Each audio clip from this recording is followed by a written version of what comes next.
Left-handed? Fantastic. Okay.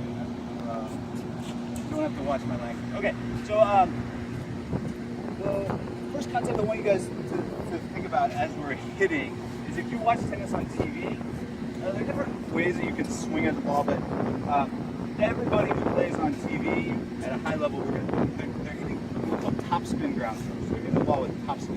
Does anybody know what topspin means? Fantastic. So topspin means that as the ball is traveling that way, it's as if the ball is rolling towards the net as well. So you see the ball spinning a little bit in the air, especially after it bounces, you'll see that spin every time. So what effect do you think that has? Why would we want the ball to have topspin on it? Like I say, everybody on TV does it, so there must be a reason. Curvature, so what specifically would that do? That's exactly right. So due to the Magnus effect, the ball goes down faster than a ball with no spin. So I'll give you a quick demonstration. I'll just step over here. I'm going to hit the ball 2 times with about the same swing speed. This one's going to just be like barely any spin. You can see it go deep into the court. Same swing speed, but with top spin I'm getting the ball shorter. Now, what that means, what does that mean for my tennis strokes? Well, if it's going down faster, that means that I can hit higher over the net, which is like obstacle number 1 in your life from now on. And obstacle 2 is it can't go too far. So by hitting a little bit of topspin, we can hit the ball harder, and we can hit the ball more safely. And again, I'll do a couple more. I'll try to increase my swing speed a little bit. You can see I have a little bit more energy, a little bit deep, but I'm bringing more energy to the ball, even though I'm playing fairly safely in terms of hitting the ball over the net. If I don't hit with spin, I'm going to hit so low to the net that the ball, even if it's just a little over the net, my ball's out. So I need that topspin to bring the ball down if I'm going to hit it hard. Okay, so how do I do it? What do I need to do to make the topspin? I just did it like 3 times, guys, so I know you guys were paying attention. What do I do? Yes. Kind of like brush against the back. That's right. I need to apply some friction to the back of the ball with the string. So this is like a high friction surface. So as I work upward, I'm going to make the ball spin. I need to get below the ball a little bit, and then I need to finish above. And I want my strings to be more or less straight up and down. Okay, so if my strings are here, I go below the ball, I'm just going to lift. You get a little topspin there, but it's not that effective, right? So if I'm straight up and down, I get below, now my ball has a good amount of spin. I'm hitting safely over the net and not too high. If I turn my strings downward, I can get away with it a little bit, but as I get too far downward, then of course I'm just not going to lift the ball enough. So as we start to hit, if you see all your balls going into the net, chances are your strings are facing downward, what we call a closed racket face. And the terminology in the business is open racket face, closed racket face. Okay? And we're looking for mostly neutral, just straight up and down is going to be good enough for us today.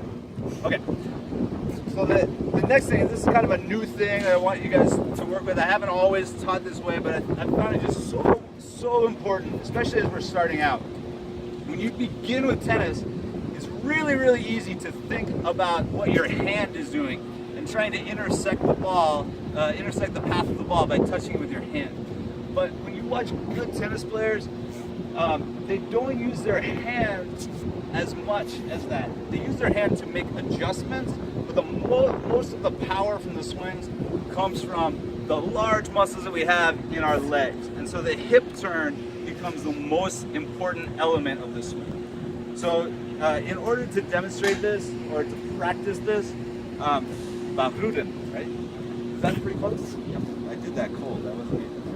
I'm going to give you these. I'm going to take the racket away for a second. I'm just going to ask you to toss the ball in my direction. So give me one toss. Let it bounce. Come this way. Let it bounce. Okay, right. That's perfect. A little softer than that here. Okay? All right, so what you're going to do as hitters is you take your dominant hand. In this case, it's your right hand. We're going to go almost to, remember that frying pan grip we did the other day? I know you guys can do it with your eyes closed, so I don't have to review it, but it's my neutral wrist parallel to the ground. I can take parallel to the ground. I can go a little bit towards hammer from there. I'm gonna put the racket in my belly button. This is exactly where my belly button is. I'm gonna slap my other hand on it. So I'm kind of restricted here. If the racket's touching my belly button, I can't move it very much. But I'm gonna use my hips to move the racket. And the way it's gonna work is I'm gonna try to make a circle with the tip of the racket. Everybody make this circle. Use your hips to make this circle as big as you can. Okay? All right, good. This is not a Zumba class, but okay. And now, as Barudin tosses me the ball, I'm gonna bring my racket back. He's gonna give me a toss. Go ahead. And I'm gonna use my hips to turn through and push this ball over the net. Did I get a little topspin? You bet I did. I am a professional. And you can see these are not amazing shots. Oh, he's getting crafty on me. Okay. So these aren't amazing shots, but they have the desired effect. Barudin wants to use his hips for a minute, but I'm going to hold off for just a second.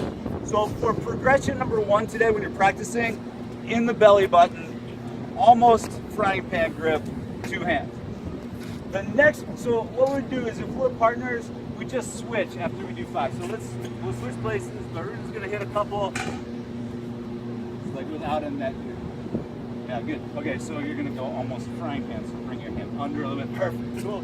Other hand on the racket. Show me a circle with your hips. Yes, good. Okay, cool. So you're gonna toss. He's gonna try to do that. You want to get a little more bent down. Good. Okay, we're over the net.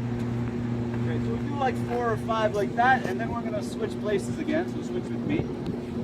This time I'm gonna take from the belly button, and I'm gonna push outward about 6 inches. So now my elbows are on my ribs. So now I have what the physicists call a longer moment arm, right? So now as Barudin tosses me this next ball, I've got a little bit more length. And now I'm gonna get a little bit more power into the ball. So same idea, I'm still making this circle, still trying to get below the ball and use my hips. But I'm just getting a little bit more from my arms. Does that make sense? Okay, so then we're switch jobs again. We just keep going back and forth, trying to get a little bit feel for how to hit the ball over the net. If that is like good, if we can get 5 balls over the net pretty consistently, then I'm gonna have you take your left hand off and just use one hand. Try to make a little bit bigger circle.